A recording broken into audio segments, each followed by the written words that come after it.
We are all writers. It's not something that you're born with. It's something that you practice and that you do over and over and over again, and you get better at it. So the idea is to give you tools almost without you realizing that we're doing it. It's to feed you those small things that will help your writing be easier.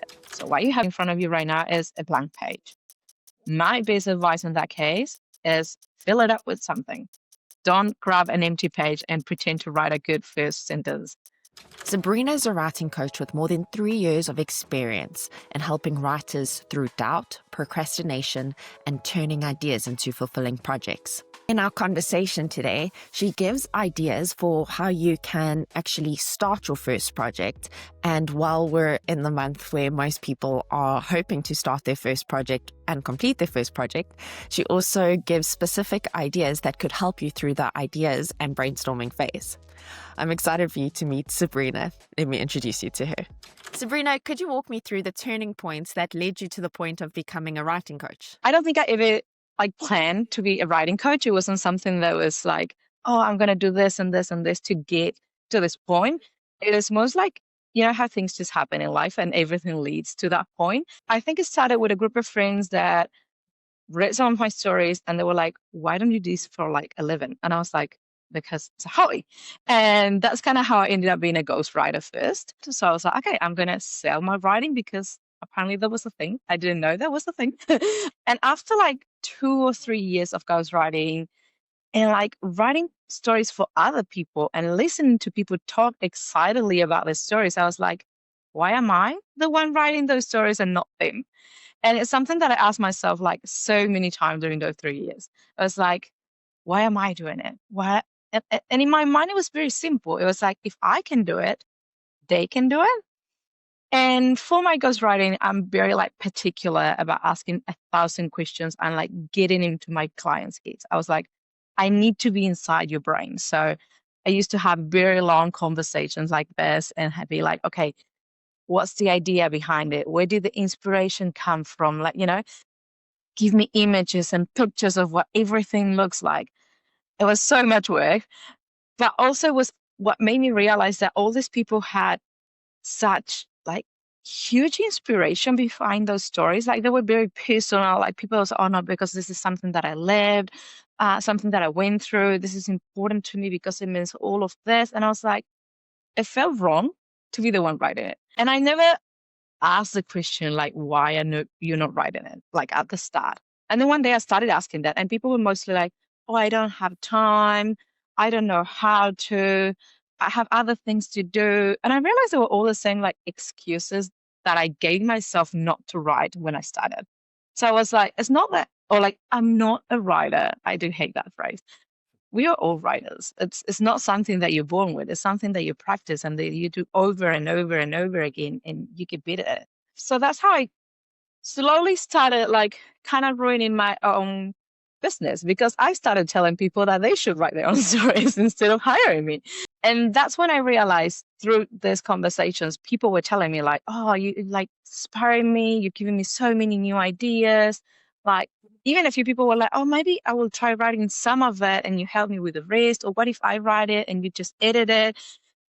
And it kind of all like started developing together. And I've had for like the last 5, 6, 10 years, I don't know.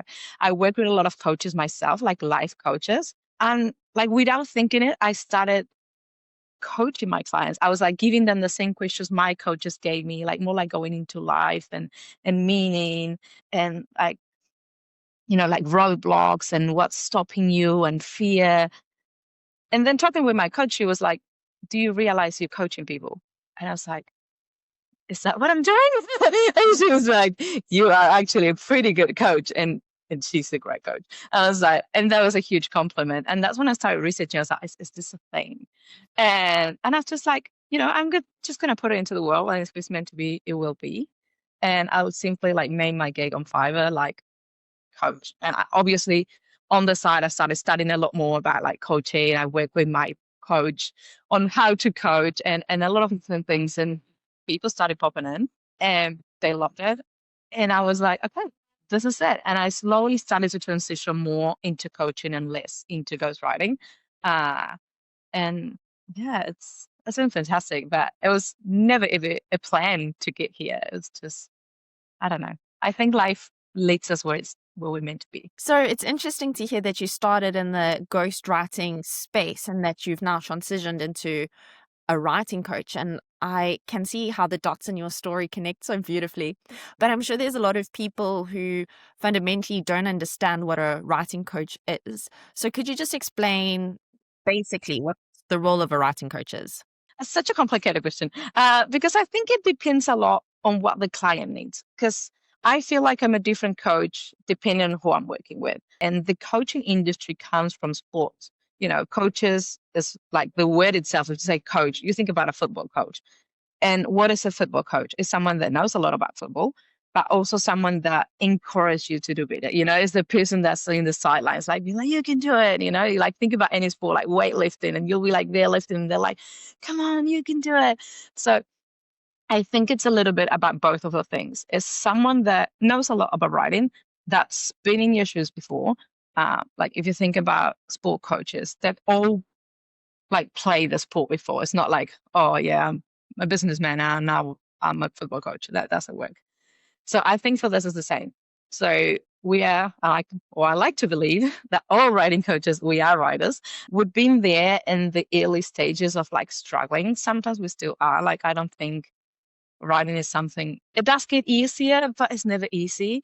So I think it's like three main things. It's like someone that knows about a lot about what they do, as someone that's got like a positive energy that can encourage you to like, you know, reach those goals and like be excited with you. Because that's the one thing about writing that I also hate to hear when people are like, oh, writing is so like lonely. So it's such a solitary activity. It's not. Like pretty much all of my friends now write. And it's not because I made my friends write. It's because I started like meeting a lot of people through my writing and through books and through reading. And I have a huge community of friends now. And it's so great to go out for coffee and just all be chatting about what we're writing at the moment. You know, I did never expect to get to this point. And the third one will be like someone that also pushes you. So if you think about sport, there's no point having a coach that's like, oh yeah, you're doing great lifting those like 50 kilos, just keep going. No, they're gonna push you to go to like 52.5 and 55 and 60, and you know, and they lie to you and they're like, put more weight when you're not looking, so you like lift more, and they're like, look, see what you have done. I think a writing coach is the same. So the idea is to give you tools almost without you realizing that we're doing it, you know, is to feed you those small things that will help your writing be easier. Because as I said, it will never be easy. Because writing is not only about sitting down and writing, it's also about rewriting your story like over and over and finding ways to make it better. But also what for me is the hardest is finding the point where you're okay with it and it's enough, you know, because we could edit forever. I feel like we could rewrite forever, something that if you want to get better and better and better, that's not an end to it. So it's also giving you tools to find that point when you're like, okay, this is as good as it is. and we can stop here and be happy with it and be proud of it. So I think it's a little bit about those three things, like having someone that knows a lot, having someone that can kind of like hold your hand when you need your hand held, but also can kind of push you off the cliff when you need a little a little extra adrenaline. It was so interesting to hear you start answering this by saying it's not a one size fits all approach. And I think that's amazing to hear, because I think all of us as writers require such different things and are all in different phases of our journey. So it would be amazing if you could maybe share one or two examples of wins you've had with some clients. Oh, wins. Okay. So I'll give you two very different ones so you can see like how different this can be. So one of my clients at the moment, it's I don't know, I'm not going to go into ages, but like a man that's kind of older than me, which at first was pretty humbling. You know, it's scary when you have this kind of relationship with it's like a sort of power shift, but you're the one that's up, but you also on the down low. It's like that weird thing. And when I first started with him, even I was nervous to coach him. I was like, you know, like this man has lived a whole life. He's got kids. He's got like a great profession. And he came to me asking me something that I even was a little scared about, because he doesn't write fiction. He writes nonfiction. And I'm like, ugh. I read a lot of nonfiction. I love it. I just don't enjoy writing it. And it's kind of not my thing. So I was pretty honest, and I was like, look, I do work on fiction. I can help you. I probably, and it might be good. Last time we can try if you're happy to. I might give you an approach that looks a little bit like fiction, but you can apply to nonfiction, because at the end of the day, writing is all like a little bit the same. And he said, no, I really like your vibe. Let's just see how this works. And we've been working together for months, and he's grown so much. Like, he was already a very good writer, but it was those little things that one don't notice about our own writing, and like structure and how to like actually deliver a message. And I even gave him like the hero kind of arc, which has nothing to do with writing about cybersecurity, which is what he does. But he was able to apply that. And in the last few days, he messaged me like, oh, look, there's like very important journalist started following me on LinkedIn. And he was called from Oxford University to work with them. And then he was on panels doing conferences. He's had so many great opportunities popping up lately. And what I love about him as well is that he always comes to me and he's like, oh, this happened. Look how important this coaching is, look how this is making a difference. And he truly believes that writing is the way to make the world better, which is, it's amazing. And every time he comes to me with one of those news, I'm just like, it's like they told me I won an Oscar. I don't know. I'm just so happy. I've had clients that have gone on to like publish the books, and that's great. But I feel like the biggest win for me is when they like finish something and they're like proud of it, and they kind of like, look what I did. And it's just like, oh, that's amazing. And my other client, one that popped like pretty recently, that for me, that was a big win on itself. I got contacted by a woman, and she's like, oh, I was inquiring about like coaching and all of this and that. I'm like, yeah. And then she said, well, this is for my daughter. She's 9 years old. And I was like, what? And I literally like ran to my like group friend, like all writers, and I was like, girls, you won't believe this. Like, someone just contacted me for coaching for like a 9-year-old girl. And the answer was all the same. And it was like, oh God, I wish my mom was like that when I was a little kid. And I wish my mom believed in my writing that way. And for me, that on itself was huge, because I'm like, imagine like being a 9-year-old, being like, I'm just going to write a book. And then your mom's like, this is good. I believe in you. So I'm going to hire someone to help you. And she was actually really good, unbelievably well written and polished for a 9-year-old. And the mom literally told me, like, do you think this could get somewhere? And I'm like, if she finished writing it, that's something already, like even that she's trying, that's huge. And I was like, if we get her to finish this and you can get her like a physical copy of her book, that's like huge. Like, I imagine myself, like I started writing around that age, and I remember how terrible my writing was. I used to write poems about like pineapples and my mom, because in Spanish, my mom's name rhymes with pineapples. And this girl is writing a story about like bullying and ADHD and like how to navigate social life. And I was like, I was writing about pineapples at your age. And I was like, you have a future. I wholeheartedly believe like she's got a future. And it was such a lovely experience to be like chatting with someone like, and she's on the other end of the world. And like, she managed to find me, and she was so smart. So I was like, I'm sorry, but I'm going to talk to you like you're an adult. And then like the mom was obviously there during the whole conversation. But I was like, because I can tell you understand everything I'm saying. I was talking here about like conflict and like how to build this story and like, and she was like, oh yeah, that's a great idea. Wait, I'm going to take notes. And she started taking notes about what I was saying. I was like, oh my God, I could not believe it. And that for me itself, like having someone that young decide to like hire a writing coach, which is also something that's quite new. I thought that was just, that's peak my career. Like, I don't need to go anywhere. It's like, I'm happy here. That's, if I die now, I'm happy.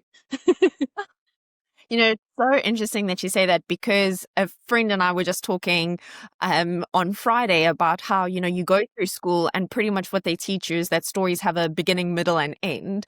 And we were both saying like, we didn't know there was more. And then when we both started writing, like we both wrote the worst first book ever because we didn't know. And so it's just so interesting hearing this mom do that. I mean, your mom goals. But on that, there's so many people I know personally who have a story they want to tell. I mean, you've given multiple examples of people who hired you as a ghostwriter because they had stories to tell. But what advice do you have for everybody who has a story to tell but doesn't quite know how to start? So the easy answer would be just do it. Just start. It's like, I don't know. I want to start the gym, but I don't know what gym to go to, or I don't know what exercises to do. You just go in there and you see what happens. Like the first step is to get there. So the first step would be to actually open a file, write out some ideas, see where you want to go. The more complicated answer would be me stepping into my coaching suit and be like, what are you afraid of? Because whenever we procrastinate something, it's because we're afraid of something. If you don't want to go to the gym, it's probably because you're scared of what people will like.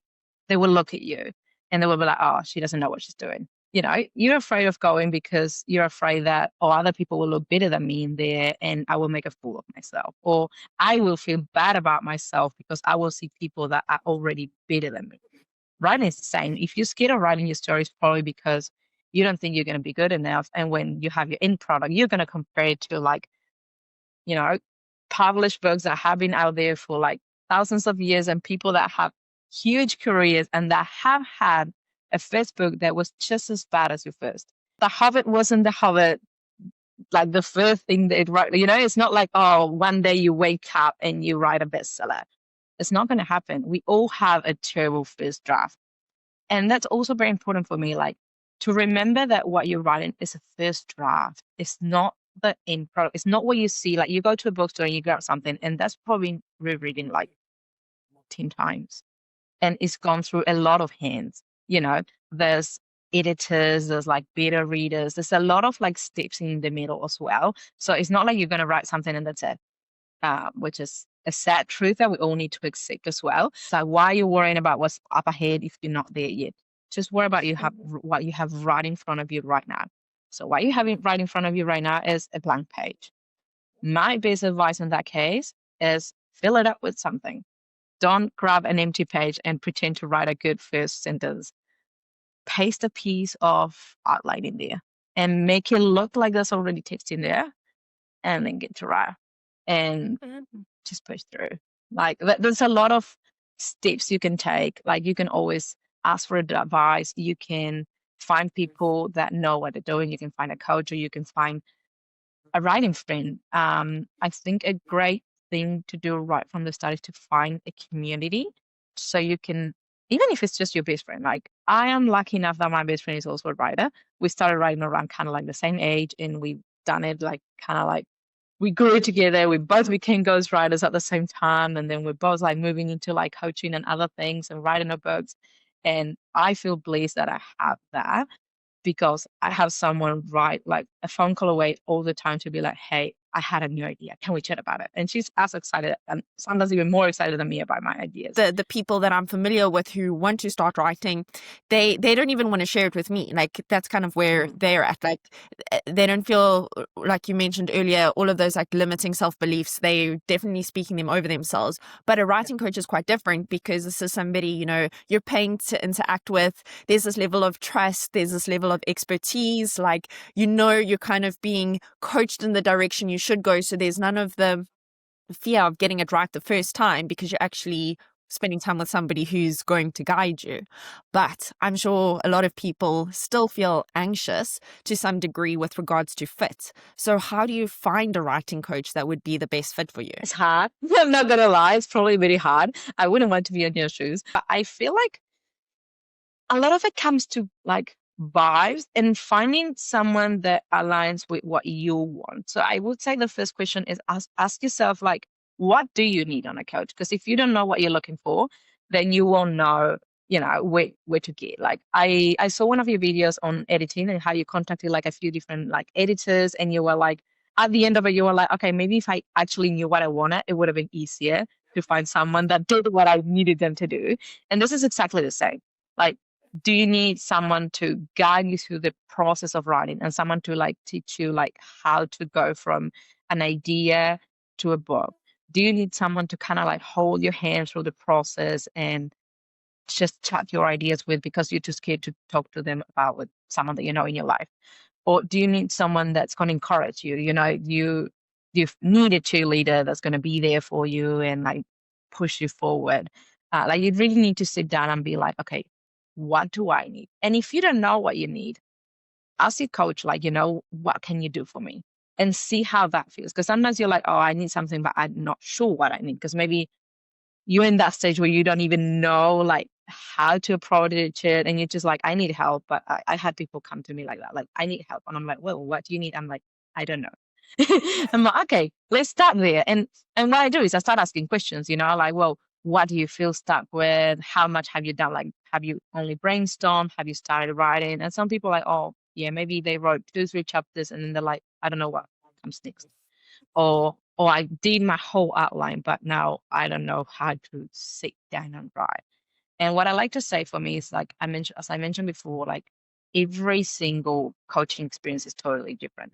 And you need to, I believe you need to find something that's flexible, like a little bit flexible at least, or that's a right. Like either you find someone flexible or you find someone that's exactly what you're looking for.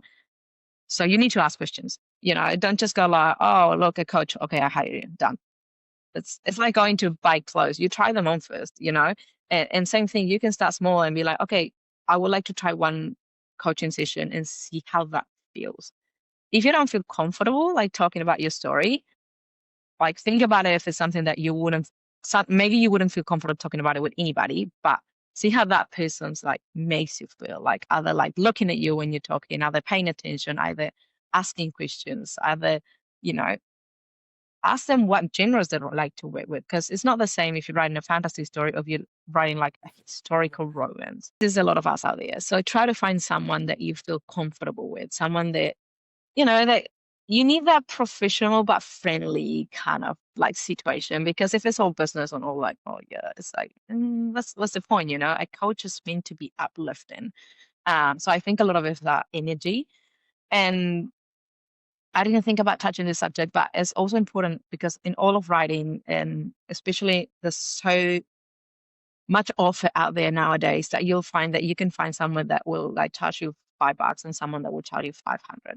In the middle, there's endless possibilities, obviously all within your means, but take that into consideration a little bit as well, because someone that charges very little is probably overworking themselves. And it doesn't mean that they're like worse at it, because I was there when I first started. I'm not saying don't hire them because they could be great as well, but kind of take that into consideration and see what the offer is and where it kind of starts and where it ends. And usually you kind of get what you pay for. Like if it's really cheap, it might be great, but it might be kind of like, like it's with writing, like it's very good writing, but it wasn't like proofread so much and it's not that great. In the middle, you usually will find very good things because it's like very good value for money. And then if you can go top notch, and you'll find like some people that are actually amazing. And there's a fit for all. It's a huge ocean where you have to find the right fish, but it is there. So ask questions. Don't be scared to be like, oh, I'm not sure if this is the right fit. Can we try a short session? Maybe just half an hour, to see how that feels. Or to be like, well, I'll ask you 1,000 questions and then I'll think about it and then I'll come back and ask several people and see how you feel with each of them. I would like to ask you about trust, because for a lot of people, telling a story often needs them to share a certain level of vulnerability, I guess, or expose a certain level of vulnerability. How do you know if you can trust somebody with your story? How do you know you can trust a friend with a secret? It's, I feel like it's such a complicated question because a lot of it comes to a feeling of feeling like safe. When I did ghostwriting, for example, I signed 1,000 NDAs. Like you can go through like legal means to know that they won't, like, I don't know, use your stories. I like to believe that doesn't happen. Once again, I'll probably go for like having a little bit in mind the pricing aspect as well. Like if someone's charging way too little, it will feel a little dodgy, like, like, I don't know how much I can say. And it's not even because they will like consciously be using my ideas or like talking about them to people, but more like if you have so many clients and so many people you're talking with, how do you keep the tags order in your mind? And how do you know which idea is yours and which you picked from somewhere else? But it's tricky because at the same time, I feel like the question should go more around the like emotional vulnerability of it, because I wholeheartedly believe that even if I tell you exactly what my book is going to be about and you write it, it's going to be totally different. We all different people, we all different writers. And I think that trust is built. Like, you're not going to come straight away and talk to me about your story and tell me everything that's real and that matters to you. But at the same time, I don't need to know what's real and what's not. That's the great part about writing. When we write, even if we write in first person even as ourselves, even if you write your autobiography, you're creating a narrator. And I think sometimes it's very like important to internalize that, to realize that it's not us, it's a narrator. And you can create this persona that is a narrator for that precise story. And that's not you. Obviously, it will have things that are you, but it's something that we need to learn is kind of to know how to make that divide and be like, this is me, this is the narrator, and this is my book. And this is the story that this creation of mine is telling. It's not us. I feel like knowing how to create that divide helps a lot with trust, because you almost can speak through that narrator.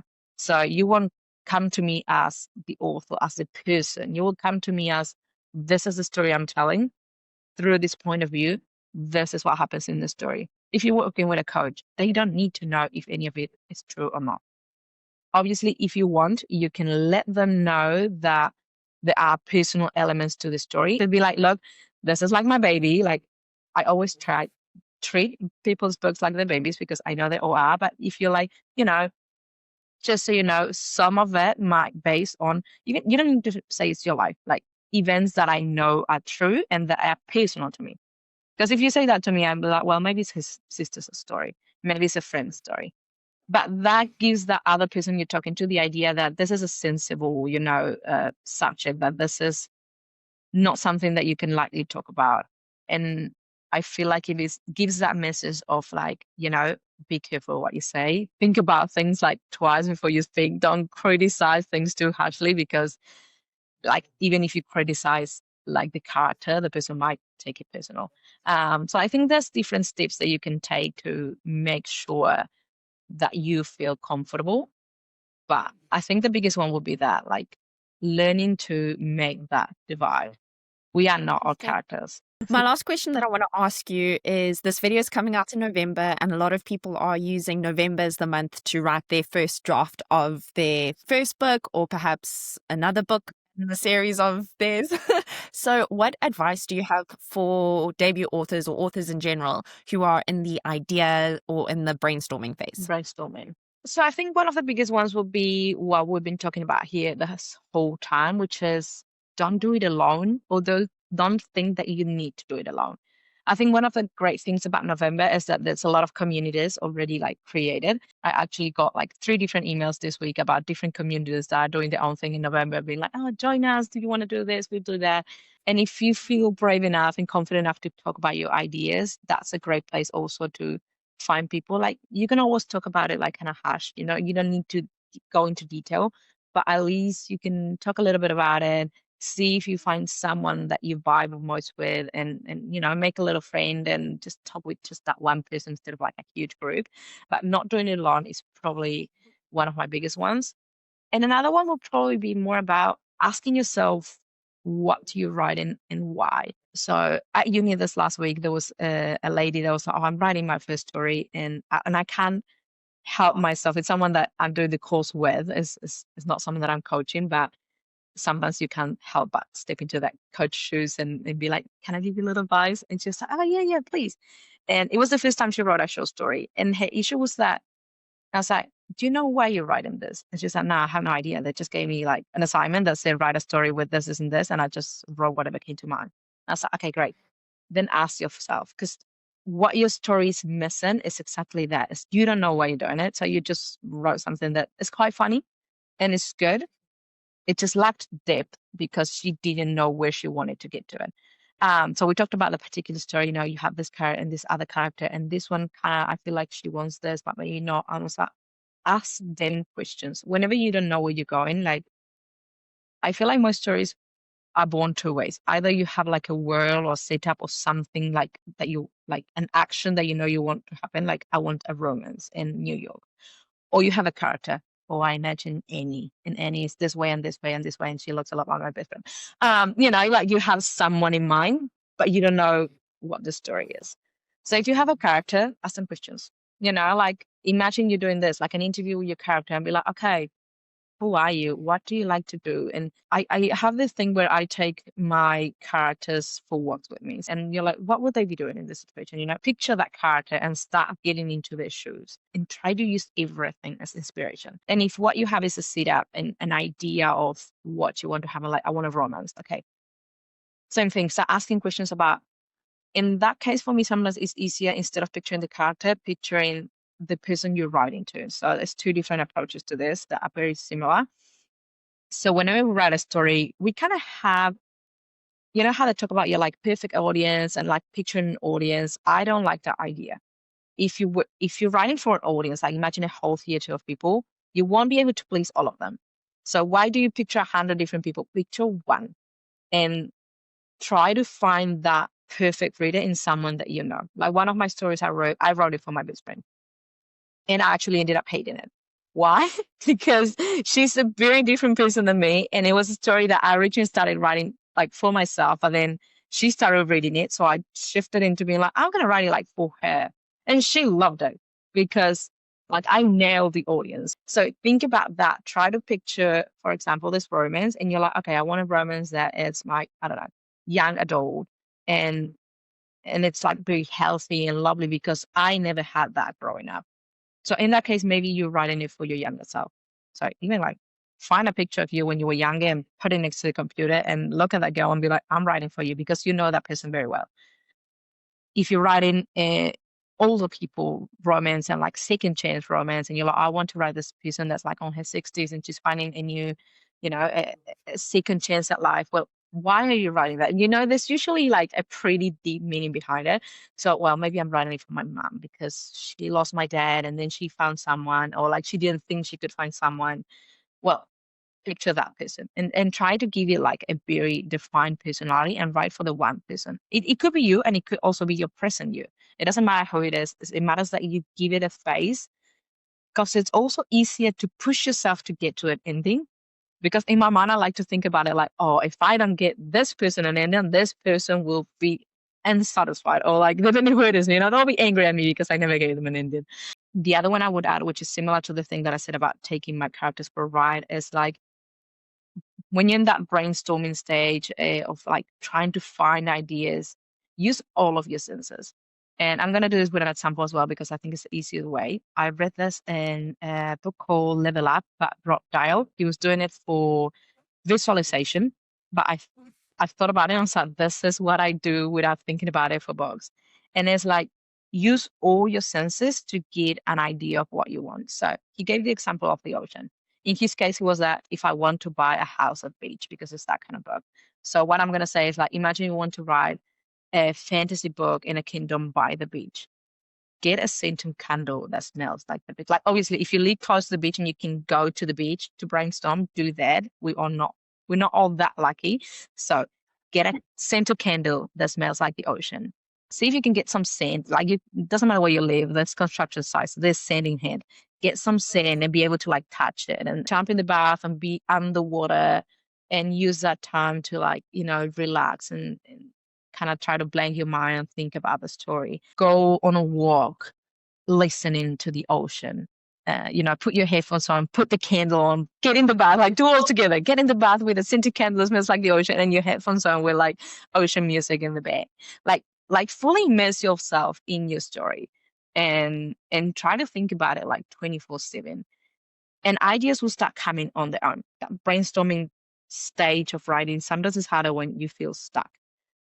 So move. When you're stuck, you need to move. Like, it's the only way to get unstuck. So if that means physically moving for you, do it. Go for a walk, put your headphones on with whatever music you feel like.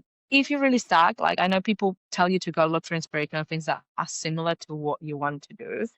I personally don't like that. But I do feel like there's two ways of inspiration, and it's like the external and the internal. I know for your book, that you're gonna write now, you talked a little bit about that, how you saw like a TV show that you're like, oh, I like this vibe. And I think that's great, but make sure you have both. If there's something that triggered this idea, because we all do that a lot. We see a TV show and we love it, but we hate the ending and we want it to end up differently. And that's where idea is born. But once you have those externals, start going in and start getting like living your story kind of thing. Like, like have it everywhere. If your character has a coffee shop, drink your coffee thinking about what it will feel like to be inside of it. You need to really get into your story and use all those five senses for the brainstorming and then for the writing as well. Because once you use them for the brainstorming, it's easier to like take that into your writing, and you won't even think about it. You'll be writing about how the character is sitting having a coffee, and you will know what the coffee tastes like, and you will know what it smells like. So without thinking about it, you'll be writing about that as well, and you'll make a story that's way more like believable. Like people will read it and feel what you felt.